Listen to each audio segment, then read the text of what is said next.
What's up, everybody?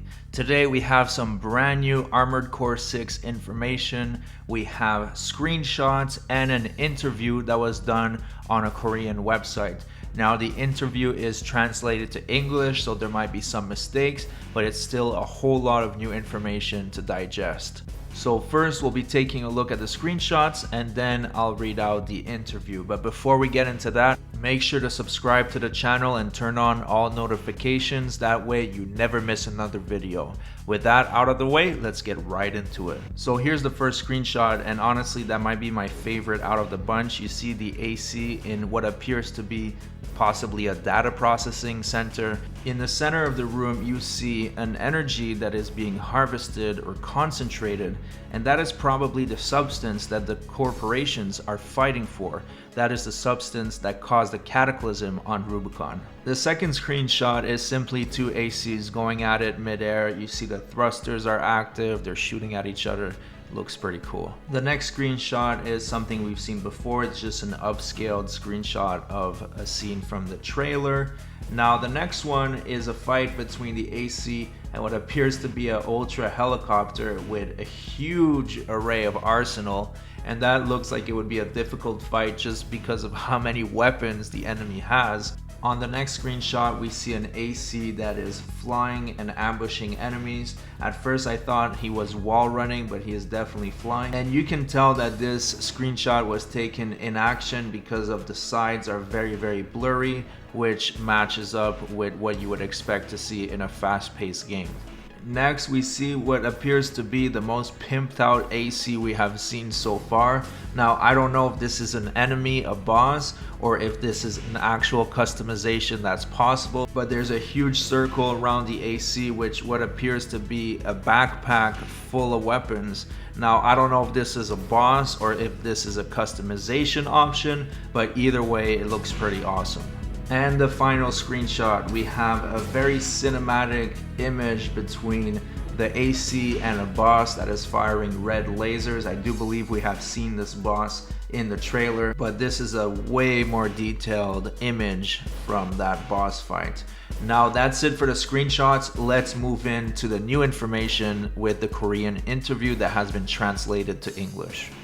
Armored Core 6 developers talk about more intense, faster-paced battles. Armored Core was released by From Software on the PS1 in 1997. The title was a series that featured players controlling a heavily armored robot and assembling various parts to create their own play. Despite the difficulty and complexity of the gameplay, it was also a series where you could enjoy a lot of action, which is why there is a steady stream of fans. More than a decade has passed since the last installment, Armored Core 5. After a long wait, Armored Core 6 Fires of Rubicon is scheduled to release on August 25th. We're now about 4 months away from release, and we had the opportunity to hear a little more about Armored Core 6 from the developers. We didn't have a lot of time to talk as we were limited to about 30 minutes, but we wanted to make sure we got our questions across. Below are the answers from Software's director Masaru Yamamura and producer Yasunori Ogura, who participated in the interview. As you're releasing your first title after 10 years, there's a lot of excitement internally. I'm sure there are high expectations from the outside as well. What were you more concerned with when you were making this movie, and what kind of experience did you want to provide? Now when they're saying movie, remember that this is translated, so there might be some mistakes. Ogura said, since our previous title, Armored Core 5, From Software has developed a number of titles. We wanted to build on the know-how we've gained while developing these titles to create this one. It's fun to combine the parts we've shown in the series. We're also working on evolving the unique actions so that we can showcase spectacular actions. Yamamura said, to be more specific about the action in From Software, it involves observing and defeating enemy movements.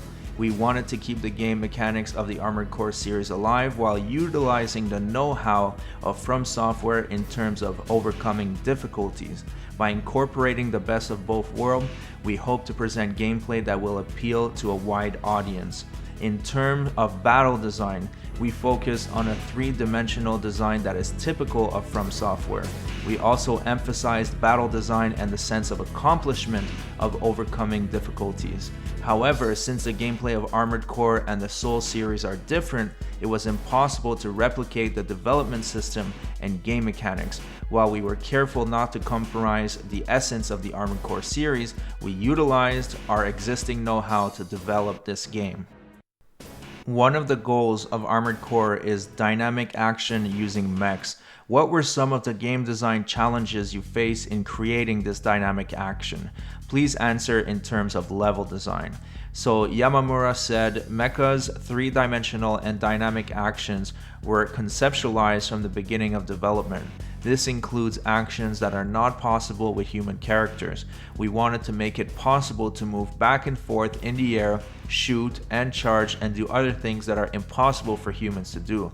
The fun part of the development process was trying to figure out how to make the three-dimensional robot work with the various weapons. The result is a three-dimensional battlefield that moves up and down as well as left and right, even though it's primarily a boss battle story. Players can also engage in spectacular fights. There's always going to be bullets flying. In previous interviews, we've said that Armored Core 6 is a return to the roots of Armored Core. I'd love to hear what the developers think is the essence of the Armored Core series. Yamamura said, in terms of the essence of the Armored Core series, I think it's the assembly system. This is more of a personal opinion than a development one, but the essence is assembly. It's a combination of parts, it's kind of a character building, and I think that's the essence of it, is that you're building the play that you're going to use. It's a process of optimizing yourself for the challenges the game presents. It's not just about game mechanics, it's about the joy of building an aircraft. By extension, it means that the world is defined by the pleasure of strategizing. The combination of parts shapes the player's strategy, which in turn shapes the action. In terms of game design, it must have been a challenge to create such an interactive relationship between parts and actions. What did you pay attention to when organizing this? Yamamura said it was a challenge to combine parts assembly with game design. There are a lot of parts, so it's hard to attach an action to a single part. It was difficult to create different actions for each weapon. During development, we talked to each other and realized that the legs control movement and the weapons control action. This led us to focus on two things. The movement actions of the leg parts and the attack actions of the weapon parts are more visible than the high and low parameters. This is how the action looks like. Mixing and matching parts and experimenting is a big part of the fun of Armored Core. On the other hand, it's also quite complex and takes some getting used to. Are there any features to compensate for this for those new to the series? And then Yamamura said, this is influenced by a feature called onboarding. We wanted to make it intuitive that this would be an action enhancing option and that it would favor your strategy. Armored Core has a lot of parameters, but at its core, we think that it's a title that's about the fun of assembling and coloring parts. During the assembly process, we wanted to help players understand the game's mechanics, so we made sure to give them a good idea of how the assembly process works and how to get used to it early on in the game. There is also the ability to test assemblies and action with sample mecha, making it easier for newcomers to the series. In our last video interview, we talked about swapping parts as a clue to strategy. You explained that this is how Armored Core 6 approaches difficulty. I'd like to see you elaborate a bit more on how players will be able to strategize. Will the compatibility between aircraft be applied with precision? Yamamura said, first of all, there are many missions in Armored Core. However, I would like to make it clear that not all of the missions are difficult. There are enemies in the game that are less powerful than your Armored Core, and defeating them is part of the fun of Armored Core. However, we also understand that some people are looking for challenging boss battles and tactical action. Therefore, in terms of boss battles, we are preparing quite difficult boss battles. These difficult bosses are handled by assembly. Some bosses attack with multiple lasers, and if you find it difficult to avoid them, you can just change to a leg part with a high jumping power. Another strategy is to switch to a leg part that can use boosters. Another tactic is to use a bazooka with good guidance to prevent the laser from firing. In this sense, the game is a fun way for players to come up with their own solutions to deal with the threat of the boss. Armored Core has a meme called the AC grip. It's not really used, but it's a reference to how unwieldy they are. This has changed with the addition of numbering and a new controller system, but it's not simple. I'm curious to know if the control scheme will change in this installment and if there will be support functions that players can choose from. Yamamura said, "First of all, the AC grip meme was confirmed by the development team. When I saw that, I always thought that players exceeded our expectations. This time around, we're trying to make the controls more intuitive by default.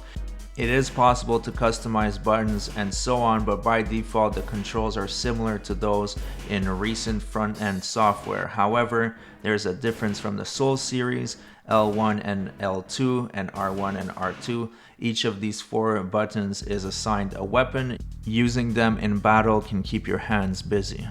Looking at the evolution of the series, Armored Core 5 has seen a lot of changes. Unlike its predecessors, the 5th installment has no radar and gravity limits the height of your boost. Is Armored Core 6 more like the 5th installment in terms of movement and radar, or more like the 4th and 3rd installment?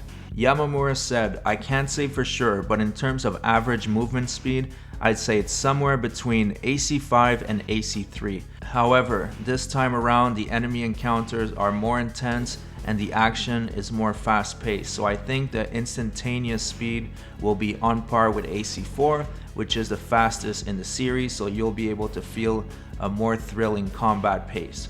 Elements such as gravity are organized like in the previous series. Unlike in AC5, you can continue to ascend as long as you have energy left. As for radar, we're working on a feature that will make it simpler to see where your enemies are." In Armored Core 5, we tried to give multiplayer a little bit more weight. How will multiplayer be implemented in Armored Core 6? Are there any plans for a server environment or a seasonal system like in previous games? In the video, you've shown working with other players in the story, so will you be able to enjoy cooperative play in single player as well? Ogura said, "For now, we'll be revealing details about multiplayer at a later date. Therefore, it is difficult to explain in this interview. I hope you understand." A Man's Romance. Will we be able to see the overt weapons that appeared in Armored Core 5 in this game? How many types are there? Can you introduce one representative one? Will the special range attack at the end of the video be included in overt? As you said, overt weapons are definitely something that can be called a romance. However, in terms of battle design, it was not adopted for use in battle in this work. The overt weapons is more of a one-hit wonder, so it didn't fit with the main focus of the game, which is to create your own combos. Instead, the focus is on combining multiple weapons to create your own moves and combos. Things like the spark attack at the end of the trailer are weapon mechanics. This time around, each weapon has a mechanic, some of which can be modified. In light of this, it's all about the parts and the player's movement. In the process of creating the large fields and battles, you must have been thinking about a different gameplay style than the previous series, such as an open world. So why did you keep the story missions as a way to complete the game? Yamamura said, "When we were developing the sequel, there was some discussion about making it a different game style. However, after much discussion, we decided that we did not want to make a title that's centered on movement and exploration like the Elden Ring and Soul series. At the end of the day, the Armored Core series is all about how you assemble your character's movement and how it affects your play, because that's what makes the series so compelling.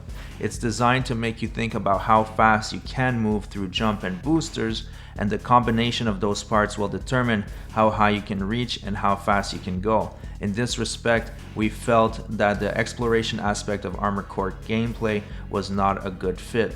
This led us to the conclusion that Armored Core 6 would be more of a mission-based experience using assembly. However, there's still a lot to love about Armored Core's ability to find your way around. You'll still find the same style of dynamically moving around a three-dimensional map with a lot of elevation changes. We hope you enjoyed this aspect. I think you'll find a different kind of enjoyment in moving around and exploring the nooks and crannies of a well-crafted map." So that's it for the interview. Let me know what you guys think in the comment section about the developers' answers. For me, I am beyond hyped for this game for the only reason that I've never played any Armored Core game before, but I love the mech genre. I thoroughly enjoyed Titanfall 2, and this looks even more fast-paced because in reality Titanfall 2 was pretty slow mechs. So this is going to be a brand new experience for me, as well as a lot of players. Pretty much everything that From Software touches turns to gold anyway, so I know I won't be disappointed. And I was looking forward to From Software making something different than a Souls-like. And even though this is not a Souls-like, it looks like it's going to have extremely difficult boss battles, which I'm really looking forward to. Anyways, that's it for the video. Thanks so much for watching, everybody. I hope you enjoyed it, and please subscribe if you did, and I'll see you guys on the next video.